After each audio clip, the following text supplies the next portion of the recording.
আপনার পরিচয় কি? আপনার পরিচয়? আপনার পরিচয়?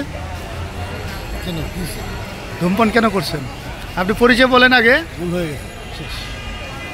কোথা থেকে আসছিলেন? ঢাকা থেকে আসছি। ঢাকা থেকে আসছিলেন। যে আপনি যে দেখতেছেন না দুইজন বিজ্ঞ আইনজীবী আছে, কেউ বিড়ি টিড়ি টানতেছে না, ওনারা আছে। কখন খেয়াল করবেন? এটা কবে খেয়াল করবেন যে ধূমপান মানুষের সামনে করা যাবে না, প্রকাশ্য জনসম্মুখে? বাড়িতে করতে পারেন, বউ বাচ্চার সামনে করতে পারেন? পারেন না? পারেন না।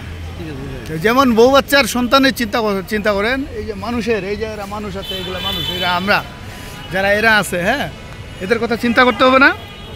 যে আমি খাচ্ছি এই ধোঁয়াটা, গাছের জীবন আছে না, গাছেরও প্রাণ আছে। আপনি যে এখানে ধূমপানটা করছেন, এই গাছটাও নষ্ট হবে তো আপনার গন্ধে। আর ধূমপানের কারণে মানুষের মৃত্যু হয়, সেখানে লেখা আছে প্যাকেটের গায়ে। আর তারপরেও আপনি আইনে আছে প্রকাশ্য জনসম্মুখে আপনি ধূমপান করতে পারবেন না। বুঝতে পেরেছেন? যাক, আপনি ভুল স্বীকার করতে পারছেন, ধন্যবাদ। কিন্তু আর কখনো পাবলিক প্লেসে আর ধূমপান করবেন না, ঠিক আছে? ওকে।